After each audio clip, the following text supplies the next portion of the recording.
उसका रूट है, एक नंबर है, दूसरा उसका लेट्स से स्क्वायर रूट है या क्यूब रूट है या क्यूब है। तो दो नंबर्स, जैसे कि आपको पता ही होगा, इसको हम बोलते हैं इंडिपेंडेंट वेरिएबल, इसको बोलते हैं डिपेंडेंट वेरिएबल। जैसे हम अपने माँ बाप पे डिपेंडेंट है, तो ये जो एक्स है ये इंडिपेंडेंट है, तो ये हो गया माँ बाप, और ये जो वाई है ये डिपेंड करता है, ये अपने मम्मी पापा पे डिपेंड करता है। तो फील आ रही है, रियल लाइफ में जैसे रिलेशन होते हैं वैसे ही तो होता है, वैसे ही तो मैथमेटिक्स है। कोई कहीं से ऐसे थोड़ी कि थर्ड वर्ल्ड मतलब कहीं कहीं से यूनिवर्स से आके टपक गया, तो ऐसा बिल्कुल भी नहीं है। तो देखो यहाँ पे अगर आपको रिलेशंस को समझना है, ठीक है, एकदम पकड़ना है, देखो अगर तुमने रिलेशंस को ढंग से पढ़ लिया तो तुम्हारा फंक्शंस बहुत अच्छा हो जाएगा, क्योंकि ये सब कुछ लिंक्ड है। अगर तुमने सेट्स पढ़ा था 11th स्टैंडर्ड में, सेट्स का थोड़ा सा मैं रिवाइज करवाऊंगा, और सेट्स को करने के बाद हम जाएंगे रिलेशंस पे। पेडागोजी को समझो, ठीक है, सेट्स, सेट से हम जाएंगे रिलेशंस, रिलेशन से हम जाएंगे फंक्शंस। तो अगर तुमको रिलेशन और फंक्शन समझ में आ गया, this is the first chapter of calculus. Calculus का वेटेज होता है 33%। तो अगर तुम्हें कैलकुलस की नस पकड़नी है ना, जिसको बोलते हैं कैलकुलस की नस पकड़नी है, तो ये चैप्टर जो है आपका बहुत अच्छा होना चाहिए। अगर आपको रिलेशन समझ में आ गया तो ही आपको फंक्शन समझ में आएगा, और अगर आपको फंक्शन समझ में आ गया तो बस आपको कैलकुलस में फोड़ने से कोई नहीं रोक सकता, I can guarantee you that thing. तो थोड़ा सा रिवाइज करते हैं सेट्स को। आई थिंक यहाँ पे बहुत सारे बच्चे हैं, तो हो सकता है किसी को 11th का जो सेट्स है वो भूल भी गए हो, तो इसीलिए फटाफट से रिवाइज कर लेते हैं, ठीक है। तो डेफिनेशन क्या होती है, सेट्स क्या होता है, सब लोग बताएंगे, सब लोग बताएंगे कि सेट्स क्या होता है। चैट पे बताओ, लाइव चैट पे बताओ, व्हाट इज सेट। तो यहाँ पे ये जो वर्ड है ना, जो मैंने लिखा है वेल डिफाइंड, ये वर्ड बहुत इंपॉर्टेंट है। आपको बहुत सारे टीचर्स मिलेंगे, वो बोल देंगे सेट्स तो कलेक्शन होता है, तुम कॉइन का कलेक्शन कर लो, बुक्स का कलेक्शन कर लो। क्या कलेक्शन होता है क्या सेट्स? सेट्स कलेक्शन नहीं होता, it is well defined collection of object. ये जो वर्ड है ये बहुत इंपॉर्टेंट है, अगर ये वर्ड नहीं लगाया तो सब कुछ गलत हो जाएगा, आपका सब कुछ गलत हो जाएगा। तो वेल डिफाइंड वर्ड बहुत जरूरी है। अब देखो वेल डिफाइंड का मतलब क्या होता है, आपको समझ में आना चाहिए कि वेल डिफाइंड का मतलब क्या है। तो जैसे मान लो एक सेट ए है, इसके बारे में बताओ, क्या ये सेट होगा?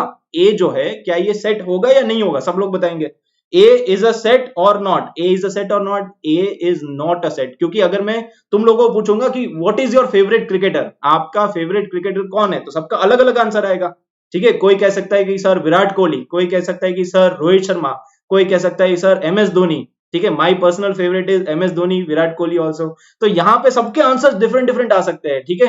तो यहाँ पे अगर मैं अलग अलग लोगों से पूछूंगा तो सबके आंसर्स डिफरेंट आएंगे। सो this is not a set. A set of natural numbers, अगर मैं किसी को भी पूछूं, अमेरिका जाके किसी से भी पूछ लूं, ठीक है, यहाँ पे किसी से भी पूछ लूं, तो डेफिनेटली सबका आंसर सेम आएगा। तो दिस इज अ सेट। तो सेट क्या होता है? It should be a well defined collection.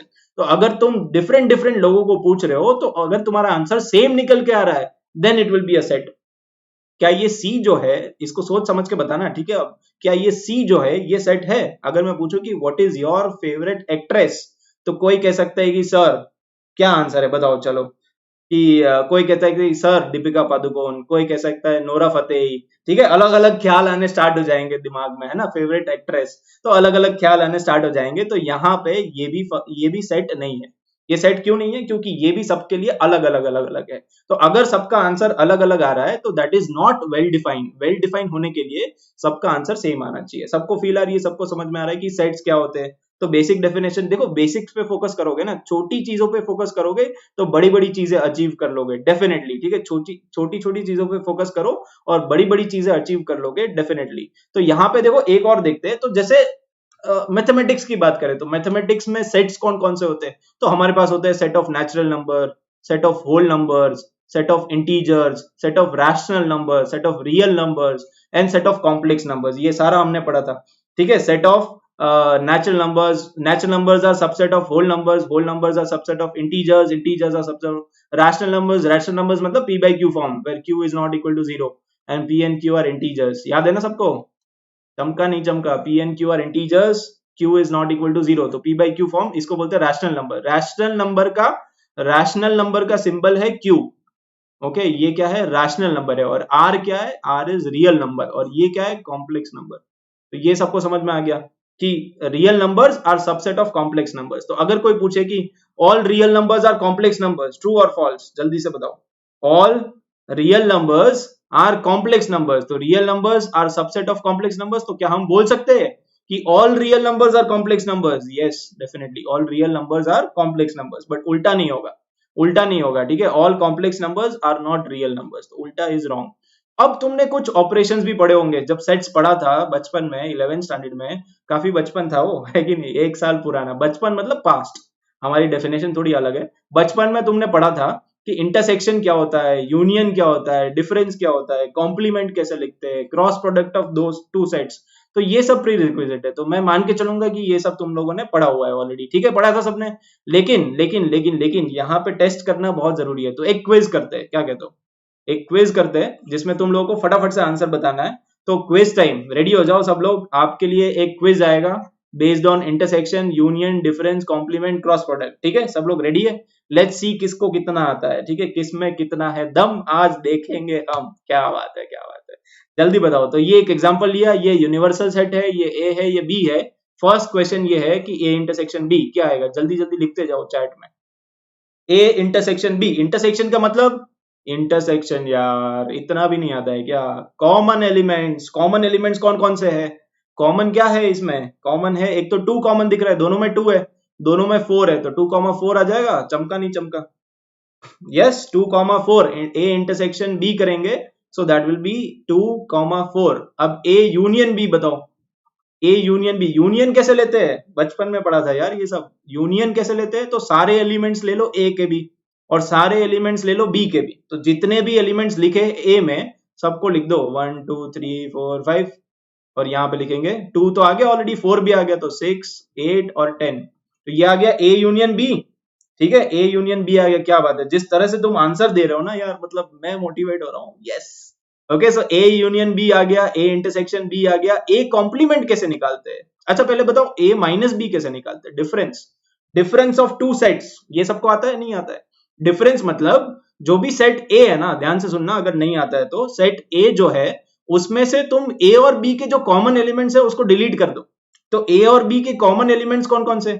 ए और बी के कॉमन ये है ना 2 और 4, तो 2 और 4 को डिलीट कर दो, 2 को डिलीट, 4 को डिलीट, तो बचा क्या? बचा 1 3 5, तो ये आ जाएगा a माइनस बी। सिमिलरली अगर मैं तुमसे पूछूं कि what is b minus a, तो b माइनस के a क्या आएगा? तो b में से डिलीट करेंगे, b में से डिलीट कर दो वो वाले एलिमेंट्स जो कि इंटरसेक्शन में आ रहे हैं। 2 और 4 को डिलीट कर दो, 2 को डिलीट, 4 को डिलीट, तो क्या बचा? 6 8 10। अब दोनों को देख के बताओ कि क्या a माइनस बी और b माइनस ए क्या अलग अलग है या सेम है? a माइनस बी और b माइनस ए अलग अलग है या सेम है? दोनों अलग अलग है, ठीक है, तो ये जो है दोनों अलग अलग है, a माइनस बी का वैल्यू भी अलग आएगा, b माइनस ए का वैल्यू भी अलग आएगा, ठीक है, both of them are different. तो a माइनस, ये डिफरेंस भी समझ में आ गया। अब कॉम्प्लीमेंट, कॉम्प्लीमेंट क्या होता है? कॉम्प्लीमेंट, ए कॉम्प्लीमेंट निकालेंगे, तो ए कॉम्प्लीमेंट मतलब ए में जो एलिमेंट्स नहीं है वो लिखने हैं। तो ए में कौन कौन से एलिमेंट्स नहीं है? ए में कौन कौन से एलिमेंट्स नहीं है? ए में 1 2 3 4 5 है, तो 6 7 8 9 10, मतलब ए में जो नहीं है और यूनिवर्सल सेट में है, तो कॉम्प्लीमेंट के लिए यूनिवर्सल सेट होना बहुत जरूरी है, ठीक है, तो ए कॉम्प्लीमेंट आ गया।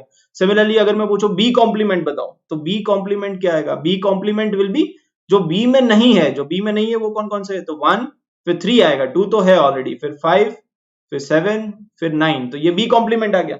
ए कॉम्प्लीमेंट, बी कॉम्प्लीमेंट, ये दोनों भी समझ में आ गया। तो हमको ये समझ में आ गया कि इंटरसेक्शन क्या होता है, यूनियन क्या होता है, डिफरेंस क्या होता है, कॉम्प्लीमेंट क्या होता है। अब हम देखते हैं क्रॉस प्रोडक्ट क्या होता है, ठीक है, कुछ लोगों ने हो सकता है क्रॉस प्रोडक्ट नहीं पढ़ा होगा, तो एक एग्जांपल लेते हैं, let's take one example, okay, let's take one example. यहाँ पे the first example that we are going to take is, let's say set A ये है 1 2 3 और सेट बी ये है। अब इसको ध्यान से समझना, ठीक है, ए क्रॉस बी कैसे लिखते हैं? तो अगर मुझे लिखना है ए क्रॉस बी, यहाँ पे सुनो, ध्यान से सुनो, तो ए गिवन है, ए में कितने एलिमेंट है? Number of elements in set ए, तो यहाँ पे 3 एलिमेंट है, यहाँ पे 2 एलिमेंट है। तो हमेशा क्या करेंगे, अगर ए क्रॉस बी लिखना है तो उसमें ऑर्डर्ड पेयर्स बनेंगे। ऑर्डर्ड पेयर मतलब एक्स कॉमा वाई, कोऑर्डिनेट की तरह, ठीक है। तो यहाँ पे जो पहला एलिमेंट लेंगे वो सेट ए से लेंगे, और दूसरा एलिमेंट जो लेंगे वो सेट बी से लेंगे, और ऑर्डर्ड पेयर बना लेंगे। तो कौन कौन से ऑर्डर्ड पेयर आएगा? एक तो आएगा 1 कॉमा ए, तो यहाँ पे एक ऑर्डर्ड पेयर लिख लो 1 कॉमा ए, ठीक है, 1 कॉमा ए। फिर सिमिलरली 1 कॉमा बी ले सकते हैं, 1 की जोड़ी बना लो। एक देखो जो पहला एलिमेंट है, जो पहला नंबर है, पहला नंबर हम कहां से लेंगे? सेट ए में से, और जो दूसरा नंबर है वो कहां से लेंगे? सेट बी में से। समझ में आ रहा है? तो हमने 1 ले लिया सेट ए में से और ए ले लिया सेट बी में से, तो 1 कॉमा ए आ गया। सिमिलरली हम दूसरा एलिमेंट क्या बना सकते हैं? 1 कॉमा बी। सिमिलरली एक और एलिमेंट क्या बना सकते हैं? 2 कॉमा ए। फिर हम बना सकते हैं 2 comma B, then we can have 3 comma A and 3 comma B. यहां तक सबको क्लियर है? फर्स्ट वाला जो नंबर है वो लेंगे सेट ए में से, सेकेंड वाला जो नंबर है वो लेंगे सेट बी में से। तो ये पॉसिबिलिटीज बनेगी। तो ये आ गया हमारा, ओके, ये आ गया हमारा ए क्रॉस बी। सबको समझ में आया? ठीक है, ये तो ए क्रॉस बी आ गया। अब यहाँ पे ये जो लिखा हुआ है ना 1 कॉमा ए, ये पूरा का पूरा एक एलिमेंट है। ठीक है, ये पूरा का पूरा एक एलिमेंट है, ये भी एक एलिमेंट है, ये भी एक एलिमेंट है, ये भी एक एलिमेंट है, ये भी एक एलिमेंट है और ये भी एक एलिमेंट है। और इसको बोलते क्या है? इसको बोलते हैं ऑर्डर्ड पेयर। तो यहां पे मैंने लिखा हुआ है कि x कॉमा वाई जो होता है ना ordered pair, that is not same as y comma X. मतलब अगर तुमने लिखा हुआ है 1 कॉमा ए और इसकी जगह अगर मैं गलती से लिख दूं a कॉमा 1, तो क्या ये दोनों सेम है? नहीं, ये दोनों सेम नहीं है, ये दोनों अलग अलग है। तो अगर तुमने 1 कॉमा ए की जगह a कॉमा 1 लिख दिया तो आंसर गलत हो जाएगा। ठीक है, आंसर गलत हो जाएगा। इसीलिए मैं बोल रहा हूं कि फर्स्ट एलिमेंट हमेशा कहां से लेंगे? सेट ए से, और सेकंड एलिमेंट कहां से लेंगे? सेट बी से। तो फिर ये ए क्रॉस बी आ गया हमारा। अच्छा एक बात बताओ, अब मुझे एक बात बताओ कि नंबर ऑफ एलिमेंट्स कितने हैं ए क्रॉस बी में? तो मैंने क्या बोला कि ये पूरा एक एलिमेंट है, 1 कॉमा ए, ये पूरा एक साथ एक एलिमेंट है। तो टोटल कितने एलिमेंट्स है? एक एलिमेंट मतलब 1 2 3 4 5 6, total number of elements are 6। तो ए क्रॉस बी में हमारे पास 6 एलिमेंट्स है। तो हमेशा एक फॉर्मूला होता है, देखो उसको तुम डायरेक्टली याद कर सकते हो कि number of elements in A cross B that is always equal to number of elements in A multiplied by number of elements in B. तो number of elements in A कितने, इसमें कितने एलिमेंट है? इसमें 3 एलिमेंट है। इसमें कितने element है? 2 एलिमेंट है। सो 3 मल्टीप्लाइड बाय 2 कर दो, 3 मल्टीप्लाइड बाय 2 कर दो, 6 आएगा। तो इसमें हमेशा 6 एलिमेंट्स ही आएंगे। सबको समझ में आ गया कि number of elements in A multiplied by number of elements in B that is equal to number of elements in A cross B. तो ये तो हमने ए क्रॉस बी को लिखना सीख लिया। अच्छा अगर सबको समझ में आ गया तो मुझे बताओ बी क्रॉस ए क्या होगा? बी क्रॉस ए को कैसे लिखेंगे? तो बी क्रॉस ए को लिखना है तो पहला जो नंबर है वो हमें लेना पड़ेगा बी से और दूसरा नंबर लेना पड़ेगा ए से। तो पहला नंबर बी से लो, तो ये आ जाएगा a कॉमा 1, फिर आएगा a कॉमा 2, फिर आएगा a कॉमा 3। ठीक है, a comma 1, a comma 2, a comma 3, फिर b कॉमा 1, b कॉमा 2 और b कॉमा 3। सही है, बहुत ही आसान है ये तो।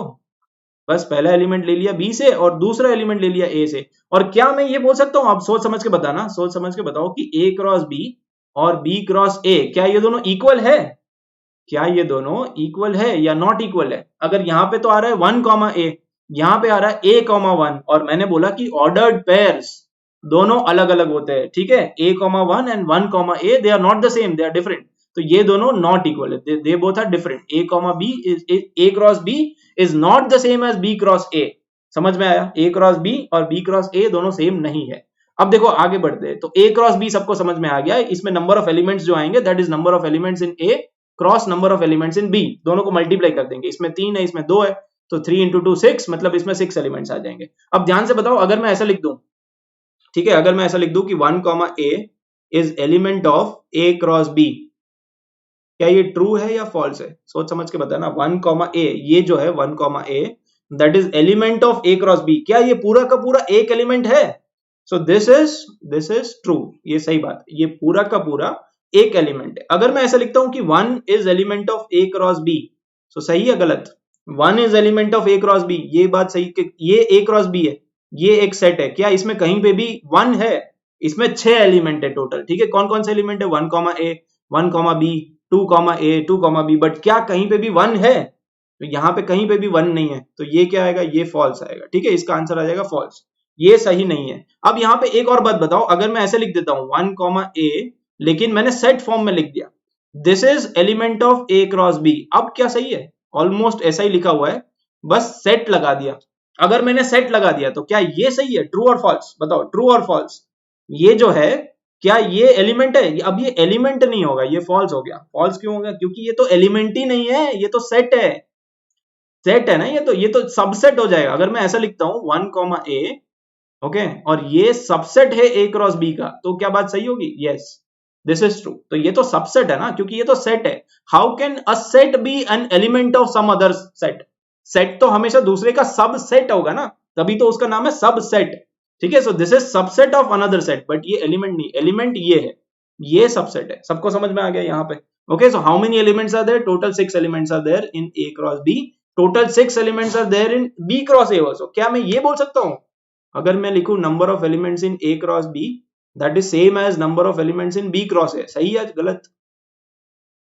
Number of elements in A cross B is same as number of elements in B cross A. ये तो सही है, क्योंकि इसमें भी 6 है, इसमें भी 6 है, इसमें 3 इंटू 2 आएगा, इसमें 2 इंटू 3 आएगा, एक ही बात है ना, सेम आएगा। तो नंबर ऑफ एलिमेंट सेम होंगे, और जो नंबर ऑफ एलिमेंट्स होता है ना उसको हम कार्डिनल नंबर भी बोलते हैं।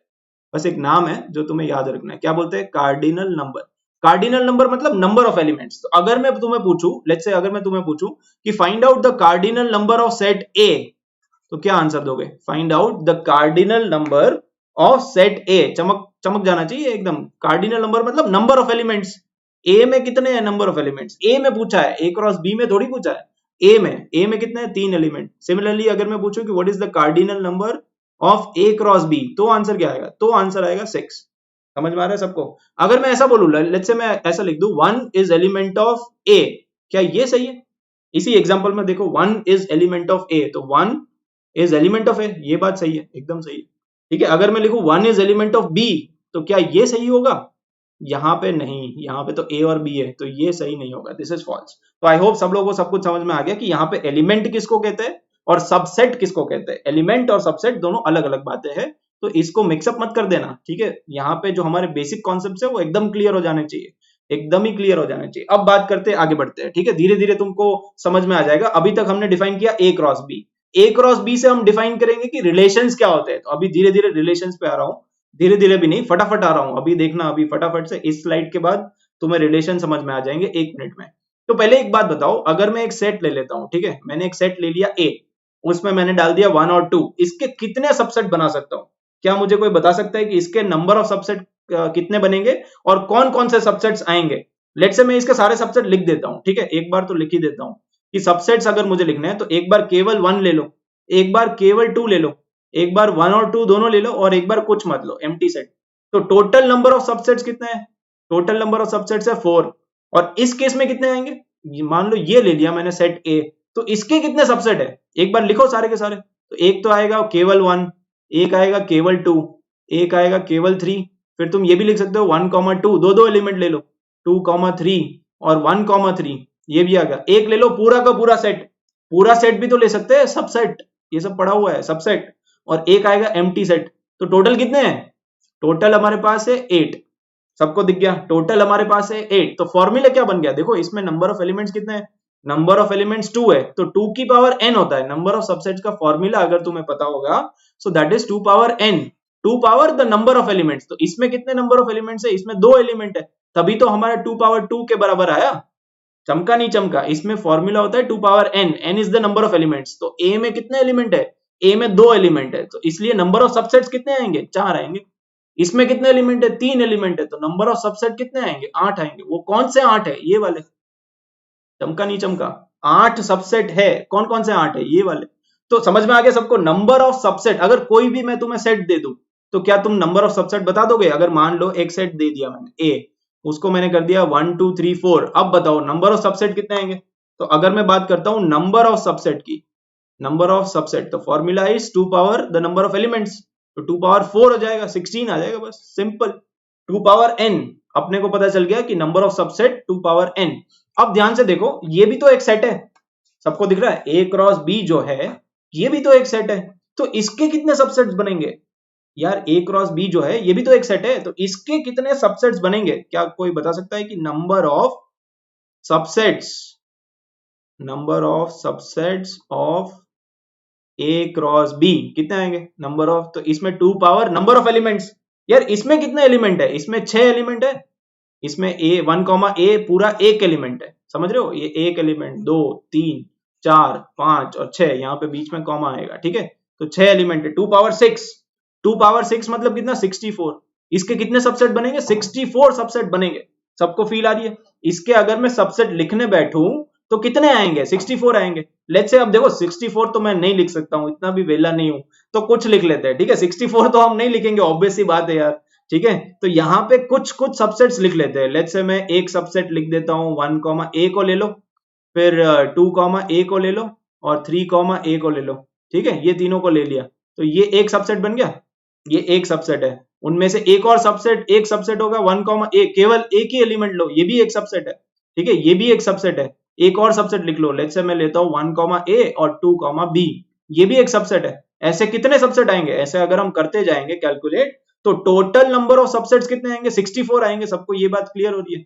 अगर मैं सारे सबसेट ऐसे लिखते जाऊं तो टोटल नंबर ऑफ सबसेट्स आएंगे 64। अब जो मैं बोल रहा हूं ना, बहुत ध्यान से सुनना, ठीक है? क्योंकि यहाँ पे तुम्हारे रिलेशंस डिफाइन हो गए। तो यहाँ पे हमारे पास मान लो ये आ गया 1, ये आ गया 2, ये आ गया 3। अब हर एक सबसेट जो है ना, every subset of A cross B is one relation. ये बात सबको समझ में आई एकदम से?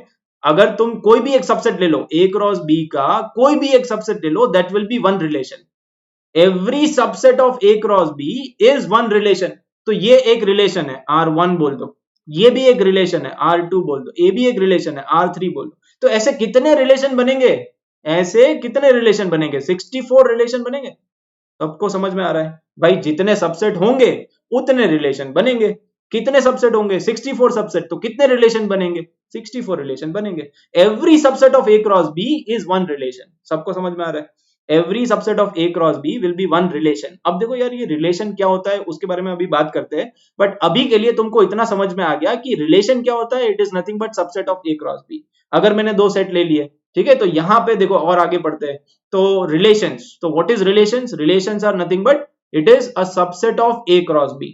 तो कोई भी अगर मैं एक सबसेट ले लूं, that will be one relation. तो टोटल कितने रिलेशन बनेंगे? अगर मान लो मैं एक सेट ले लूं ए में 1 2 3 तीन एलिमेंट है। एक और सेट ले लिया बी, उसमें हमारे पास है A B। ओके, तो number of elements in A कितना है? Number of elements in A है 3। Number of elements in B कितना है? 2। तो number of elements in A cross B कितने हो जाएंगे? 2 इंटू 3 या 3 इंटू 2 बोल दो, 6 हो जाएंगे। Number of elements in A cross B that will be 6। तो टोटल नंबर ऑफ रिलेशंस कितने डिफाइन कर सकते हैं? नंबर ऑफ रिलेशंस, देखो ऐसे समझना, number of relations which can be defined from A to B। देखो जब भी तुम रिलेशन डिफाइन करते हो ना, सो relation is between two sets. मतलब एक सेट है A, एक स्टार्टिंग में मैंने बोला था कि रियल लाइफ में अगर तुम देखोगे तो रिलेशंस किस में होते हैं? दो ह्यूमन बींग्स में होता है। जैसे मैं और मेरे पेरेंट्स, ठीक है, तो दो ह्यूमन बींग्स में होता है रिलेशन। लेकिन यहाँ पे it can be between two numbers और टू सेट्स। तो जैसे सेट A से सेट B को नंबर ऑफ रिलेशन डिफाइन करने हैं, तो number of relations from set A to set B कितने आएंगे? 64 आएंगे, 2 पावर 6। और उसका फॉर्मूला ये बन जाएगा 2 power mn, where m is the number of elements in A, यहाँ पे कितने हैं? 3, और n is the number of elements in B। तो अगर एक सेट है जिसमें m नंबर ऑफ एलिमेंट्स है, अगर दूसरा सेट है जिसमें n नंबर ऑफ एलिमेंट्स है, तो टोटल नंबर ऑफ रिलेशंस कितना डिफाइन कर सकते हैं? 2 पावर mn। मतलब बेसिकली 2 पावर, जैसे A क्रॉस B है ना, A क्रॉस B का हर एक सबसेट, तो कितने सबसेट बनेंगे? 2 पावर n होता है हमारा फॉर्मूला, और n क्या है? Number of elements. लेकिन ये नंबर ऑफ एलिमेंट्स किसके? क्योंकि हमें सबसेट निकालने A क्रॉस B के, तो यहां पे आ जाएगा number of elements in A cross B। और number of elements in A cross B को हम 2 पावर mn लिख सकते हैं। तो सबको समझ में आ गया? यस। तो यहां तक आई थिंक सबको समझ में आ गया कि A क्रॉस B होता है। A क्रॉस B का कोई भी एक सबसेट लिख दो, कोई भी अगर एक सबसेट लिख लिया तुमने, तो वो रिलेशन हो जाएगा। तो यहाँ पे हम कितने टोटल कितने रिलेशन डिफाइन कर सकते हैं? 64 रिलेशंस डिफाइन कर सकते हैं। हर एक सबसेट जो आएगा, every subset will be one relation. एक एम्प्टी रिलेशन भी आएगा ना यार, एक सबसेट आएगा जो एम्प्टी सेट होगा, तो उसको हम बोलते हैं एम्प्टी रिलेशन। सब लोग नोट कर लो, इसको क्या बोलते हैं? इसको बोलते हैं एम्प्टी रिलेशन। ठीक है, एक सबसेट जो आएगा that will B empty set, तो उसको हम बोलते हैं एम्प्टी रिलेशन। और एक और सबसेट आएगा which will be full set, मतलब ये पूरा का पूरा सेट ले लो। अगर ये पूरा का पूरा सेट ले लूं, तो इसको जो हम बोलते हैं, नाम है बस याद करना पड़ेगा, तो इसको हम बोलते हैं यूनिवर्सल रिलेशन। ठीक है, अगर पूरा सेट ले लिया तो उसको एक नाम दे दिया हमने, उसको हम बोलेंगे यूनिवर्सल रिलेशन। सबसे बड़ा रिलेशन जो आएगा वो तो सेट इटसेल्फ आएगा ना, वो खुद ही, तो सेट इटसेल्फ जो है उसका नाम दे दिया यूनिवर्सल रिलेशन। और एक आएगा एम्प्टी सेट, तो जो एम्प्टी सेट है उसका नाम हम दे देंगे एम्प्टी रिलेशन। फाइन। तो दो रिलेशन तो हमने वैसे भी पढ़ लिए कि टाइप्स ऑफ रिलेशन में दो है, एक एम्प्टी एक यूनिवर्सल। अब आगे बढ़ते हैं। तो total number of relations which can be defined from A to B that is 2 power mn। ठीक है, तो ये सारे रिलेशंस हम डिफाइन कर सकते हैं। अब देखो इसको विजुअली थोड़ा डायग्राम से देखते हैं, इसको विजुअलाइज करने की कोशिश करते हैं कि सर ये जो रिलेशन है ये दो नंबर्स या दो सेट के बीच में है, लेकिन इसको हम डायग्राम से रिप्रेजेंट कर सकते हैं क्या? इसको विजुअलाइज कैसे करें? तो विजुअलाइज करने के लिए इसका एक विजुअल रिप्रेजेंटेशन भी होता है, जिसको हम बोलते हैं मैथमेटिकली, उसका नाम है एरो डायग्राम। तो एरो डायग्राम कैसे बनाते हैं उसको देखते हैं। ठीक है, तो यहाँ पे हमारे पास कितने सबसेट है? यहाँ पे ये भी एक रिलेशन है, ये भी एक रिलेशन है, ये भी एक रिलेशन है, ये सारे एक एक रिलेशन है। ठीक है, तो कोई भी एक रिलेशन उठा लो, लेट्स से मैं किसी एक को उठा लेता हूँ, कोई भी एक सबसेट लिख देता हूँ। तो मान लो मैंने एक रिलेशन डिफाइन कर दिया which is something like 1 comma A, okay, 2 comma B and 3 comma B. This is one of the subset, ये कोई एक सबसेट ले लिया। इसको मैं चाहता हूं, इसको मैं विजुअलाइज करना चाहता हूं, इसको मैं एरो डायग्राम से मतलब इसका डायग्राम बनाना चाहता हूं। तो इसका डायग्राम कैसा बनेगा, देखो जब भी एरो डायग्राम बनाते तो यहाँ पे हमारे पास इनिशियली कितने सेट थे, दो सेट थे, एक था सेट ए, एक था सेट बी। हमेशा ध्यान रखना जो भी ओरिजिनल सेट है जहां से ये रिलेशन आया उनको प्लॉट करते हैं, ठीक है, उनको ड्रॉ करेंगे। सेट ए क्या था, सेट ए में 3 एलिमेंट थे 1 2 3। सेट बी में 2 एलिमेंट थे, एक था ए एक था बी। फिर इसके बाद हमने ए क्रॉस बी लिखा, फिर ए क्रॉस बी का सबसेट लिखा तो ये आया। तो हमेशा देखो जो पहला सर्कल बनाओगे ना, सर्कल नहीं बेसिकली ओवल शेप बोल सकते हो, तो एक सेट ले लेंगे ए, ये जो ओवल है, ये जो पहला वाला जो ओवल है वो रिप्रेजेंट करता है सेट ए को, ये रिप्रेजेंट करता है सेट बी को। सेट ए में कितने एलिमेंट है, देखो अब यहाँ पे सेट ए में 3 एलिमेंट है, ओके, तो सेट ए में हमने डाल दिया 1 2 3, इस तरह से डायग्राम बनाएंगे। और सेट बी में हमने डाल दिया कितने एलिमेंट है, 2 एलिमेंट है, तो ए और बी। अब देखो यहाँ पे लिखा है कि 1 कॉमा ए, एक एलिमेंट है 1 कॉमा ए, मतलब 1 की मैपिंग कर दोगे तुम ए के साथ, किस तरह से, तो यहां से 1 की मैपिंग कर दो ए के साथ, तो कैसा बनेगा diagram, diagram will be something like this. 1 की मैपिंग कर दो ए के साथ, तो यहां से एक एरो बना दो बस, जस्ट ड्रॉ वन एरो, समझ में आ गया, जस्ट ड्रॉ वन एरो। तो 2 कॉमा बी लिखा है, अगर 2 कॉमा बी लिखा है मतलब 2 की मैपिंग किसके साथ है, 2 की मैपिंग भी बी के साथ है। और यहाँ पे 3 कॉमा बी लिखा है मतलब 3 की मैपिंग भी बी के साथ है। मतलब somehow this number 1 is related to this number A, समझ में आ गया, this number 2 is related to this number B and 3 is also related to B। अब एक और बात सुनो, देखो यहाँ पे एक और बात सुनो, ये जो A है ना, जैसे 1 की मैपिंग किसके साथ है, A के साथ है, 1 का एरो किस पे जा रहा है, A पे जा रहा है, तो ये A जो होता है ना, इसका एक नाम है, A को बोलते हैं, A is called, लिख लो, A is called image, A is called image of 1, ठीक है। 1 की मैपिंग ए के साथ है, अगर 1 की मैपिंग ए के साथ है तो इसको जो बोलते हैं, इसको बोलते हैं इमेज, ओके, ये जो नंबर है इसको हम बोलेंगे image. So this is image of what, this is image of this, A is image of 1। Similarly B is image of, B is image of 2 also and 3 also, ठीक है, B is image of 2 also and B is image of 3 also. और ये जो number होता है ना, जो आगे होता है, इसको बोलते हैं प्री इमेज।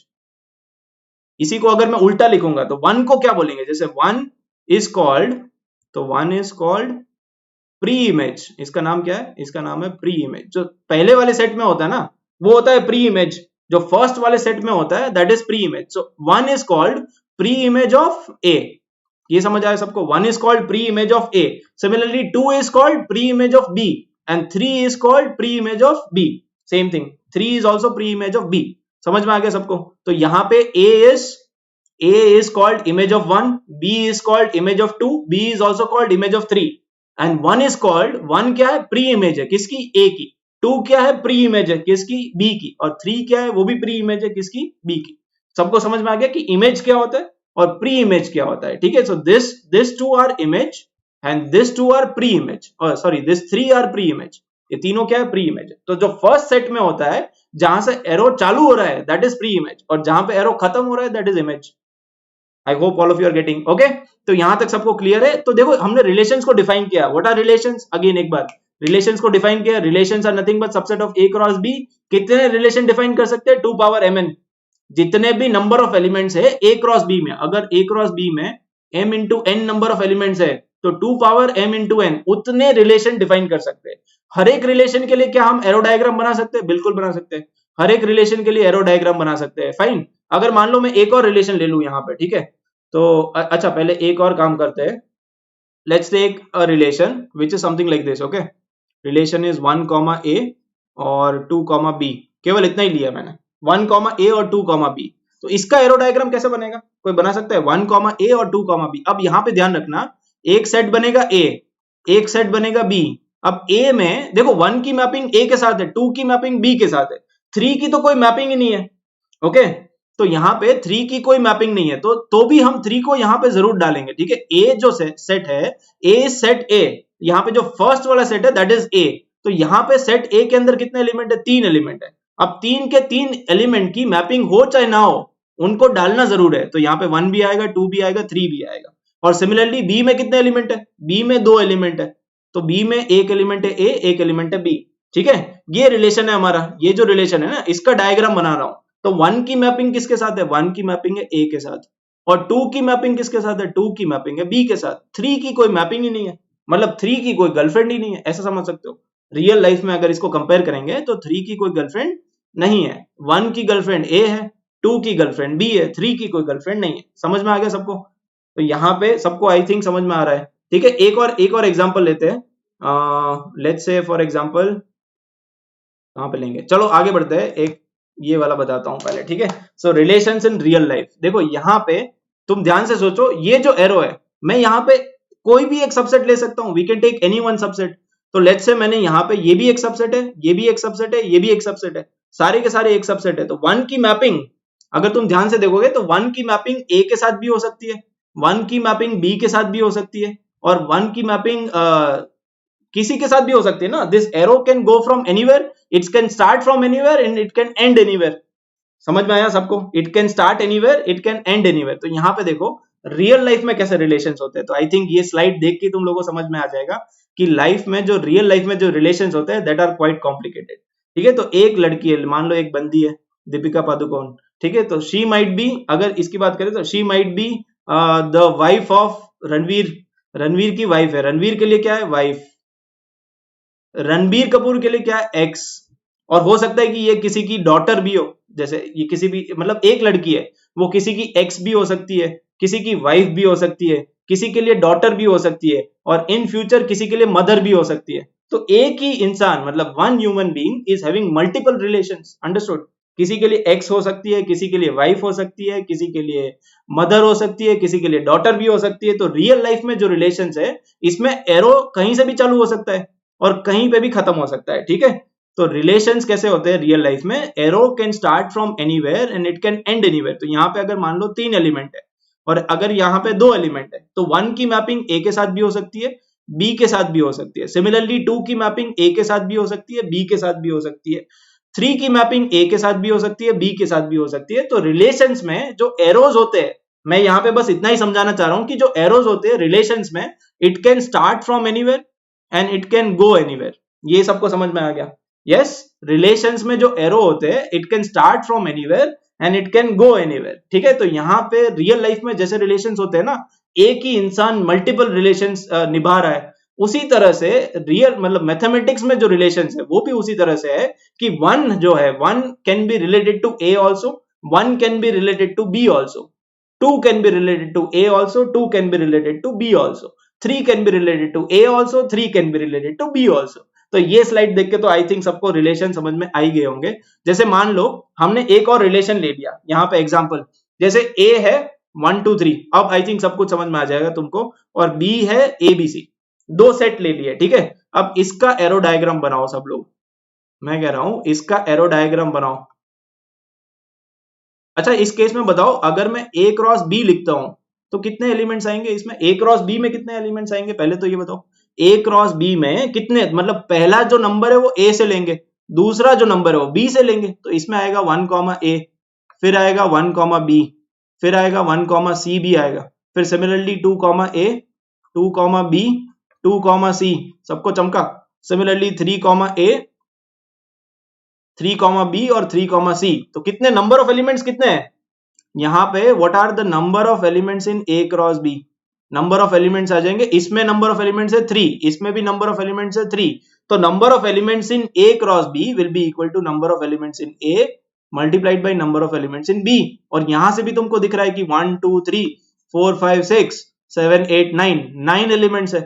इसमें कितने एलिमेंट है? 9 एलिमेंट है। क्या ये इसका एक सबसेट है? ये जो R लिखा हुआ है, ये this is one of the subset. ये R जो है ये एक सबसेट है, कोई एक सबसेट है। इसके टोटल नंबर ऑफ सबसेट्स कितने बनेंगे? अगर मैं तुमसे पूछूं कि नंबर ऑफ सबसेट्स, अगर मैं पूछूं कि number of subsets of A cross B, तो आंसर क्या आएगा? कितने सबसेट बना सकते हैं A क्रॉस B के? कितने सबसेट बना सकते हैं? 2 पावर 9, 2 पावर n होता है ना, तो 2 पावर 9 सबसेट्स बनेंगे इसके। अच्छा, ये जो 2 पावर 9 सबसेट्स बनेंगे, क्या वो सारे के सारे एक रिलेशन होंगे?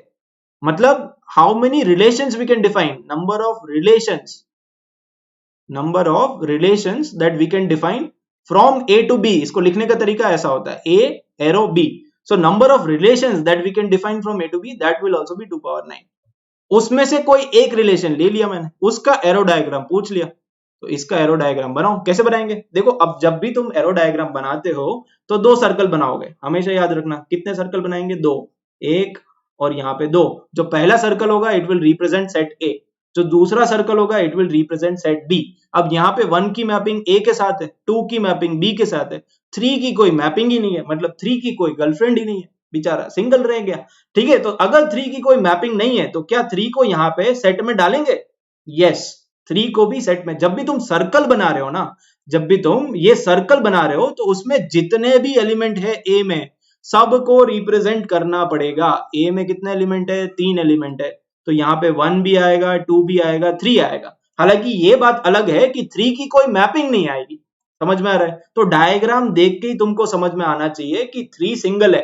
डायग्राम देख के कैसे समझ में आएगा? यहाँ पे ए है, यहाँ पे बी। अगेन सेट बी जो है उसमें कितने एलिमेंट है? 3 एलिमेंट, तो तीनों के तीनों तुम्हें डालने पड़ेंगे उसमें। समझ में आया? यहाँ पे this element is A, this element is B, this element is C. अब 1 की मैपिंग ए के साथ, एरो बना लो, 1 की मैपिंग ए के साथ और 2 की मैपिंग बी के साथ। और 3 की कोई मैपिंग नहीं है, मतलब 3 की कोई गर्लफ्रेंड नहीं है और सी का कोई बॉयफ्रेंड नहीं है। समझ रहे हो? 3 का कोई गर्लफ्रेंड नहीं है और सी का कोई बॉयफ्रेंड नहीं है। तो इस तरह से होगा, ये हमारा एरो डायग्राम बन गया। अब यहाँ पे इस एरो डायग्राम को देख के ही तुम्हें समझ में आ रहा होगा कि 3 सिंगल है। 3 तो सिंगल है ना, तो हमें देख के ही समझ में आ गया कि 3 comma something it is not present in are. ठीक है, तो ये इसका एरो डायग्राम। जब भी एरो डायग्राम बनाओगे ना, तो अगर कोई एलिमेंट सिंगल है तो उसको रिप्रेजेंट करना पड़ेगा arrow diagram. Okay, so always you have to represent all the elements which are present in A, all the elements which are present in B, and then you put arrows. फिर arrow बना लो, 1 comma ए है तो 1 से लेके ए तक, 2 comma B है तो 2 से लेके बी तक। ओके, तो जो सिंगल है वो दिख जाएंगे एरो में, जो सिंगल है वो इसमें दिख जाएंगे कि कौन कौन सिंगल है, कौन कौन डबल है। ठीक है, तो सब समझ में आ रहा है अब, है ना? समझ में आ रहा है? Identity relation. चलो अब नेक्स्ट टाइप पे चलते हैं कि आइडेंटिटी रिलेशंस क्या होते हैं। अब देखो, यहाँ पे सिंगल डबल की बात चल रही है, तो कुछ होते हैं जो खुद से ही प्यार करते हैं, है ना? कुछ ऐसे लोग होते हैं जो खुद से ही प्यार करते हैं, तो आइडेंटिटी रिलेशन वही है। ये वो रिलेशन है जो खुद से ही प्यार करने वाला है, मतलब every element of A is related to itself. इसको अगर हम मैथमेटिकली डिफाइन करेंगे तो आइडेंटिटी रिलेशन होता है इस तरह से कि मतलब आइडेंटिटी रिलेशन में एक एलिमेंट होगा 1,1, 1 का रिलेशन अपने साथ ही है 1,1, 2 का रिलेशन अपने साथ ही है 2,2, फिर 3,3, फिर 4,4। तो ये जो रिलेशन है ना, और डॉट डॉट डॉट, सारे नेचुरल नंबर्स का रिलेशन। ठीक है, जितने भी नेचुरल नंबर्स है उसका रिलेशन है। तो ये जो रिलेशन है इसको हम बोलते हैं identity relation, where one number is related to itself. एक नंबर जो है वो अपने आप से रिलेटेड है, खुद से रिलेटेड है। ठीक है, 1,1, 2,2। अब देखो, इसको हम ऐसे भी लिख सकते हैं, इसको हम ऐसे भी लिख सकते हैं कि इसको क्या बोलते हैं? देखो, जब भी तुमने सेट पढ़ा था तो 2 फॉर्म पढ़े थे। एक होता है रोस्टर फॉर्म, सेट को रिप्रेजेंट करने के 2 फॉर्म होते हैं, एक रोस्टर फॉर्म होता है, एक होता है सेट बिल्डर फॉर्म। सबको समझ आ रहा है? एक होता है रोस्टर फॉर्म, एक होता है सेट बिल्डर फॉर्म। तो रोस्टर फॉर्म मतलब जितने भी एलिमेंट है सबको comma comma comma comma comma करके लिख लो, जितने भी एलिमेंट है सबको कॉमा करके लिख लो। और सेट बिल्डर फॉर्म मतलब एक स्टेटमेंट बनाएंगे, एक स्टेटमेंट बना के वहां पे लिखेंगे कि क्या है। तो यहाँ पे इसको सेट बिल्डर फॉर्म में भी लिख सकते हो। इसी रिलेशन को सेट बिल्डर फॉर्म में कैसे लिखेंगे? x is to y such that x is equal to y and x and y are element of natural numbers। इस तरह से लिख सकते हैं, x and y are element of natural number। तो ये हमने सेट बिल्डर फॉर्म में लिख दिया, ये हमने रोस्टर फॉर्म में लिख दिया। तो समझ में आ गया? आइडेंटिटी रिलेशन मतलब where one number is related to itself. और ये कैसा सेट है, ये कैसा रिलेशन है? ये इनफाइनाइट रिलेशन है। तो अगर कोई तुमसे पूछे इज आइडेंटिटी रिलेशन इनफाइनाइट, तो तुम बोलोगे हाँ जी, यस इट इज इनफाइनाइट। ये इनफाइनाइट होता है। ठीक है, 1,1, 2,2, 3,3, 4,4 चलता जाएगा, ये चलता जाएगा। ठीक है, so that will B infinite relation. तो इसको सेट बिल्डर, देखो कोई भी रिलेशन है, ठीक है, कोई भी रिलेशन है, उसको तुम रोस्टर फॉर्म में भी लिख सकते हो, उसको तुम सेट बिल्डर फॉर्म में भी लिख सकते हो। every relation can be represented in roster form also and it can be represented in set builder form also। तो जैसे मान लो अगर मैंने ये लिख दिया, r equal to let's say 1,1, 2,4, 3,9। ठीक है, अगर मैं बोलूं कि इसको कन्वर्ट करो सेट बिल्डर फॉर्म में, तो क्या आंसर आएगा बताओ, सब लोग बताओ, सब लोग बताएंगे। ठीक है, 1,1, 2,4, 3,9 इसको हमें कन्वर्ट करना सेट बिल्डर फॉर्म में। तो सेट बिल्डर फॉर्म में लिखेंगे इसको, इस तरह से लिख लेंगे x, y such that x square is equal to y। इसका स्क्वायर करेंगे तो ये आ रहा है ना, इसका स्क्वायर करेंगे तो ये आ रहा है, इसका स्क्वायर करेंगे तो ये आ रहा है। तो x square is equal to y where x and y are, x और y क्या है, where x and y are element of natural numbers, दोनों ही नेचुरल नंबर है। ठीक है, where x and y both are natural numbers and also x is less than equal to 3, ऐसे लिख सकते हो। And also x is less than equal to, मतलब 3 से आगे नहीं जाना है, 4,16 नहीं है, 5,25 नहीं है, तो x हमारा जो है वो लेस देन 3, तो ऐसे लिख लेंगे। ये सेट बिल्डर फॉर्म हो गया, ये रोस्टर फॉर्म हो गया, सबको चमका। तो कोई भी रिलेशन है तो उसको हम रोस्टर फॉर्म में भी लिख सकते हैं, सेट बिल्डर फॉर्म में भी लिख सकते हैं। ठीक है, x का स्क्वायर करोगे तो y मिल जाएगा। ठीक है, x का स्क्वायर करोगे तो y मिलेगा, y square equal to x नहीं, अरे यार ये x है ये y है, अगर यहाँ पे एलिमेंट है 2,4 तो किसका स्क्वायर करेंगे तो क्या मिलेगा, x का स्क्वायर करेंगे तो y मिलेगा ना। अरे यार इसका स्क्वायर करोगे तो ये मिलेगा, अंडरस्टूड। 2 का स्क्वायर करेंगे तो 4 मिलेगा, तो x square equal to y। अब देखो टाइप्स ऑफ रिलेशंस की बात करते हैं। ठीक है, अगर हम टाइप्स ऑफ रिलेशंस की बात करेंगे, थक तो नहीं गए हो, विल कंटिन्यू या। सो टाइप्स ऑफ रिलेशंस में we have symmetric, reflexive and transitive. ठीक है, तो हमारे पास मेनली 3 टाइप के रिलेशन होते हैं। ठीक है, this will be very very important, अगर IIT JEE में कहीं से क्वेश्चन आ सकता है तो वो डेफिनेटली टाइप्स ऑफ रिलेशन से ही आएगा। और अगर आपको पढ़ने में मजा आ रहा है तो लाइक करना ना भूले। ठीक है, इसको फटाफट से लाइक कर देना और सबको बता देना कि यहाँ पे मोहल्ले में हल्ला कर दो, जैसे पारस सर बोलते हैं ना, मोहल्ले में हल्ला हो जाना चाहिए। तो यहाँ पे आपकी जो क्लासेस है JEE लाइव डेली 2.0 वर्जन जो है, आपकी क्लासेस फ्री में हो रही है और यहाँ पे बेहतरीन जो मतलब क्वालिटी कंटेंट आपको फ्री में प्रोवाइड हो रहा है। तो डेफिनेटली सबको पता चल जाना चाहिए कि अनअकैडमी JEE ने नया रिवोल्यूशन स्टार्ट किया है। ओके फ्रॉम टुडे, और सबको यहाँ पे बता दो। ठीक है, कि यहाँ पे मैथ्स की, फिजिक्स की, केमिस्ट्री की क्लासेस चल रही है। तो since we are doing a very you can say, जैसे हम लोग जो काम कर रहे हैं, ठीक है, अपने दिल से कर रहे हैं, और हमारा अगर रेजोनेंस सही होगा, ट्यूनिंग बैठेगी, तभी यहाँ पे काम बनेगा। ठीक है, तो definitely you need to do your part also. इसको शेयर कर देना, लाइक कर देना, अगर कंटेंट अच्छा लग रहा है तो डेफिनेटली आप लाइक तो करना ही चाहिए। ओके, सो यहाँ पे next topic is symmetric, reflexive, transitive. तो ये क्या होता है, रिफ्लेक्सिव क्या होता है, सिमेट्रिक क्या होता है, ट्रांजिटिव क्या होता है। तो अगर मैं शॉर्ट में बताऊं तो रिफ्लेक्सिव मतलब इफ कोई एक ऑर्डर्ड पेयर है a, b, ठीक है, वो R में प्रेजेंट है, तो a, a भी R में प्रेजेंट होना चाहिए, a भी R में प्रेजेंट होना चाहिए। ठीक है, जैसे एग्जांपल से देखते हैं ना, इसको ऐसे समझ में नहीं आएगा। a, b is present in R, then a also should be present in R, मतलब कोई एक ऑर्डर्ड पेयर है ऐसा, a, b वो R में प्रेजेंट है, तो a, मतलब b की जगह a डाल दो, बस पहला वाला जो नंबर है उसको रिपीट करा दो, वो भी उस रिलेशन, R मतलब रिलेशन, ओके, ये जो R है इसका मतलब है रिलेशन, उस रिलेशन में प्रेजेंट होना चाहिए। जैसे फॉर एग्जांपल अगर 1,2 एक एलिमेंट है जो कि किसी एक रिलेशन में प्रेजेंट है, तो 1,1 भी उसमें प्रेजेंट होना चाहिए, तभी वो रिफ्लेक्सिव होगा, अदरवाइज वो रिफ्लेक्सिव नहीं होगा। जैसे फॉर एग्जांपल यहाँ पे देख लो, जैसे यहाँ पे ये जो है ना, पहला नंबर जो है उसको रिपीट करा दो, 1,1 जो है वो R में प्रेजेंट है, तो पहला नंबर रिपीट कराएंगे तो 1,1 ही बनेगा, तो ये भी R में प्रेजेंट है, इसको रिपीट कराओ तो 2,2 आएगा, ये भी R में प्रेजेंट है, इसको रिपीट कराएंगे तो 3,3 आएगा, वो भी R में प्रेजेंट है, इसको रिपीट कराओ तो 1,1 आएगा, वो भी R में प्रेजेंट है, इसको रिपीट कराओ तो 2,2 आएगा, वो भी R में प्रेजेंट है। तो क्या ये रिफ्लेक्सिव है? ठीक है, जो पहला नंबर है उसको रिपीट करा दो 2 बार, अगर वो भी R में प्रेजेंट है तो definitely yes it will B reflexive. तो हर एक एलिमेंट के लिए चेक करना पड़ेगा तुम्हें, हर एक एलिमेंट में जो भी फर्स्ट नंबर है उसको रिपीट करा दो, इसको चेक करना जरा, इसमें पहला नंबर है 1, तो 1,1 ही बनेगा, दैट इज प्रेजेंट, 3,3 बनेगा, दैट इज ऑल्सो प्रेजेंट, इसको रिपीट कराएंगे तो 2,2 बनेगा। क्या इसमें 2,2 प्रेजेंट है? क्या इसमें 2,2 प्रेजेंट है? नहीं है, तो क्या ये रिफ्लेक्सिव होगा? नहीं होगा, this is not reflexive. Understood all of you? Short में समझ में आ गया। सिमेट्रिक देखो, सिमेट्रिक मतलब if a, b is present then b, a also must be present, मतलब अगर 1,2 उसमें एक एलिमेंट है तो 2,1 भी उसमें एक एलिमेंट होना चाहिए, बस उल्टा कर दो, स्वैप कर दो, x और y को इंटरचेंज कर दो। तो यहाँ पे जैसे 1,3 प्रेजेंट है, ठीक है, इस रिलेशन में 1,3 तो है, इस रिलेशन में है, लेकिन 3,1 है क्या इसमें? क्या 3,1 इसमें है? 1,3 तो है बट 3,1 नहीं है, तो क्या ये सिमेट्रिक होगा? नहीं होगा, ये सिमेट्रिक नहीं होगा। सिमिलरली ये बताओ, इसमें 6,2 तो है, अगर कोई एक भी ऐसा एलिमेंट मिल गया ना, अगर कोई एक भी ऐसा नंबर मिल गया जो प्रेजेंट नहीं है, तो हम बोल देंगे कि नहीं, ये सिमेट्रिक नहीं है। Understood all of you? अगर कोई एक भी एलिमेंट मिल गया तो हम बोल देंगे कि नहीं सिमेट्रिक। जैसे 6,2 is present in are, but क्या 2,6 प्रेजेंट है? इसमें 2,6 तो नहीं है, so this is not element of R, so it is why it is not symmetric। सबको समझ में आ गया?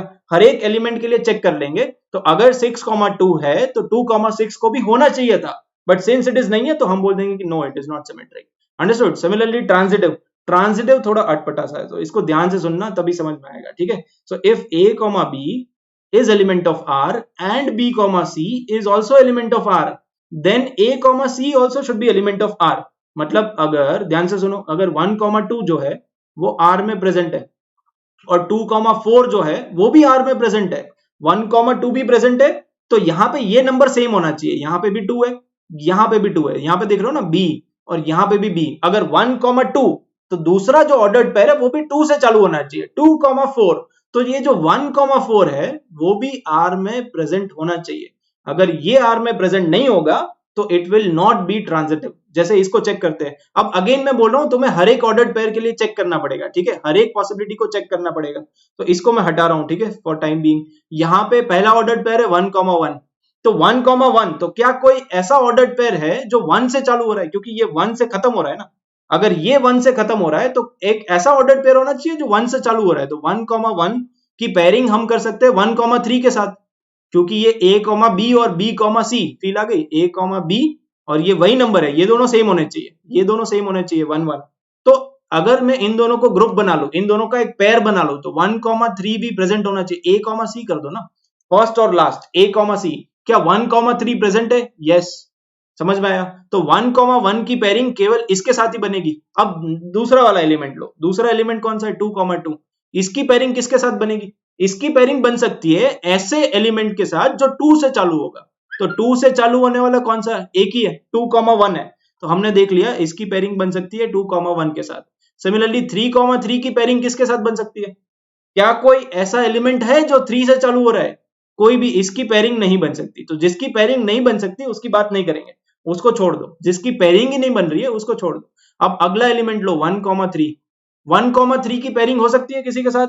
1,3 की पेयरिंग हो सकती है 3,3 के साथ, हो सकती है ना, 3,3 के साथ हो सकती है। सिमिलरली 2,1 की पेयरिंग क्या किसी के साथ हो सकती है? तो 1 से चालू होने वाला कौन है? 1 से चालू होने वाला 1,1 है। देख लिया हमने, सारी पॉसिबल पेयरिंग जितनी भी थी सब लिख ली। अब a, c करो, तो a, c कितना आएगा? इस वाले में आएगा 2,1। क्या 2,1 प्रेजेंट है? तो हाँ, ये रहा ना, 2,1 प्रेजेंट है। यहां पे तो कुछ आ नहीं रहा है। यहां पे देखो 1,3 बनेगा, a, c चमका, a, c, तो 1,3 प्रेजेंट है और यहां पे 2,1 आएगा। क्या 2,1 प्रेजेंट है? तो 2,1 भी प्रेजेंट है। तो हमने जितनी भी पॉसिबल पेयरिंग थी उन सबको चेक कर लिया, जितनी भी पॉसिबल पेयरिंग थी सबको चेक कर लिया और सारे के सारे एलिमेंट प्रेजेंट है। तो क्या ये ट्रांजिटिव है? Yes, it is transitive. Okay, yes it is transitive. तो यहाँ पे सारे के सारे एलिमेंट है, हमने जितनी भी पॉसिबल पेयरिंग थी सबको चेक कर लिया, तो ये ट्रांजिटिव है। सारी पॉसिबल पेयरिंग को चेक करना पड़ेगा। जैसे यहाँ पे चेक करते हैं, तो 1,1 की पेयरिंग किसके साथ बनेगी? जल्दी बताओ। 1,1 मतलब 1 से चालू होने वाला कोई एलिमेंट होना चाहिए। क्या कुछ है? 1 से चालू होने वाला तो कोई भी नहीं है। ये 3 से चालू हो रहा है, ये 2 से हो रहा है, ये 6 से हो रहा है, तो इसकी कोई पेयरिंग नहीं बन सकती। ठीक है, इसकी तो पेयरिंग ही नहीं बन सकती। 3,3 की भी पेयरिंग नहीं बनेगी। 2,1 को हम पेयर बना सकते हैं 1,1 के साथ।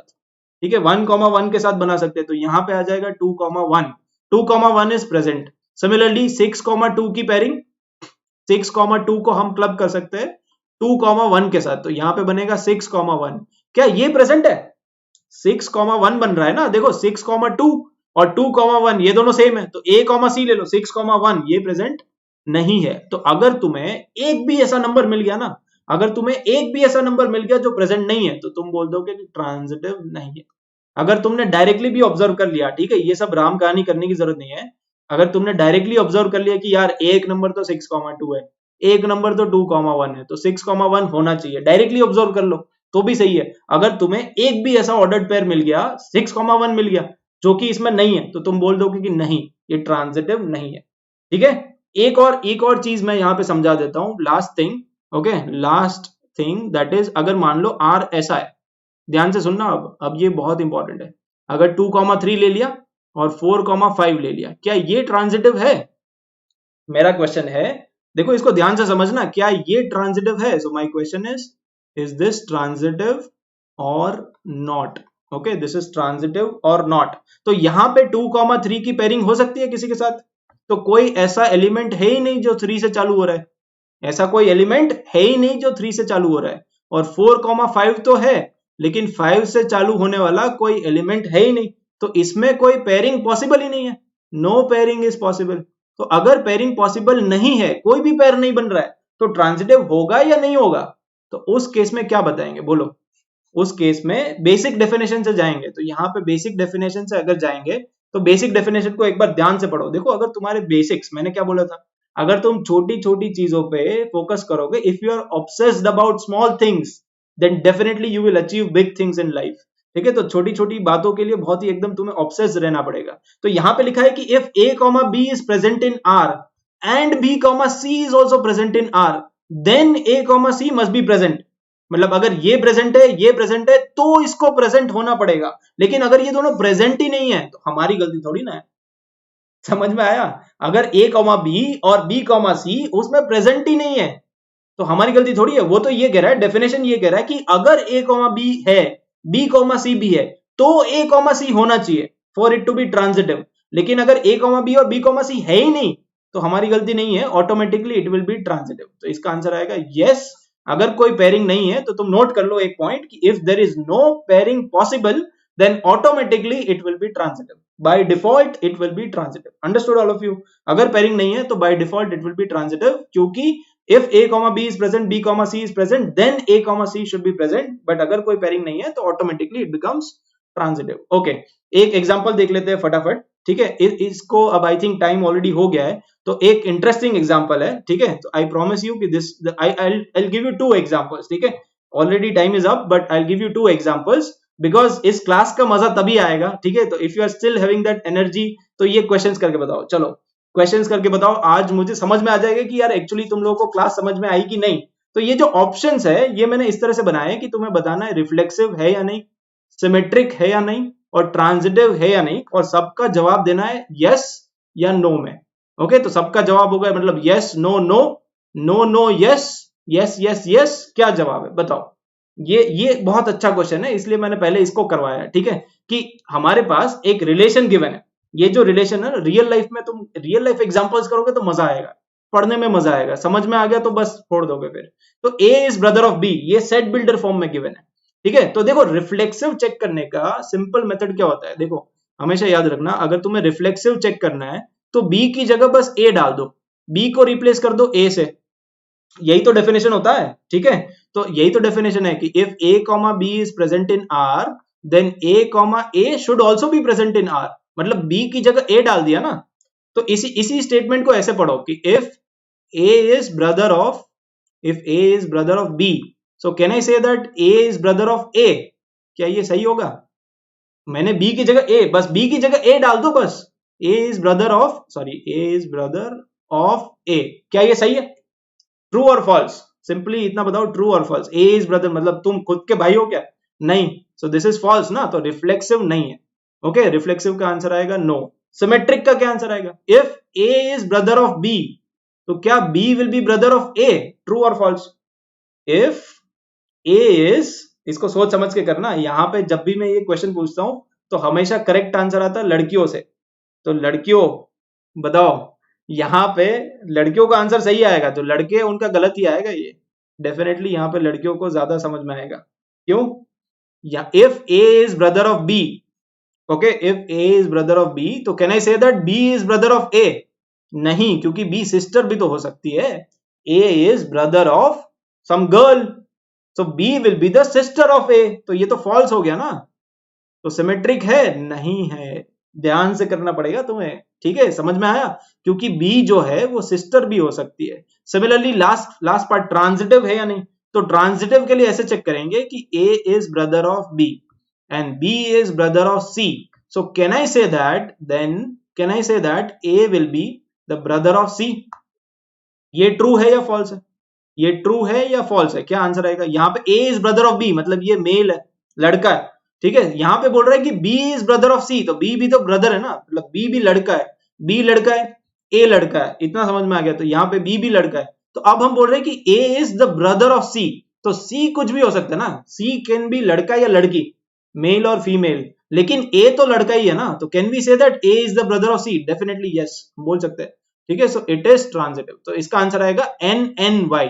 आंसर किधर है? B, B option is the answer. Okay, so B is the answer, जिसका भी आंसर आ गया, क्या बात है यार, मजा आ गया आज, ठीक है। तो ये पार्ट बस ध्यान रखना था कि if A is the brother of B, then B can be sister of A also. एक और क्वेश्चन करते हैं, जल्दी से बताओ, अब इसका आंसर तुम बताओगे, ठीक है, इसका आंसर तुम बताओगे कि A is cousin of B, तो रिफ्लेक्सिव है या नहीं, जल्दी से बताओ, चमका या नहीं। तो रिफ्लेक्सिव के लिए चेक करेंगे, तो कैसे करेंगे? बी की जगह ए डाल दो, so A is cousin of A, सही बात है, A is cousin of A.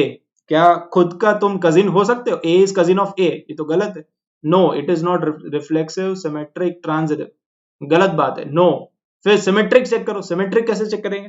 If A is cousin of B, then can we say that B is cousin of A?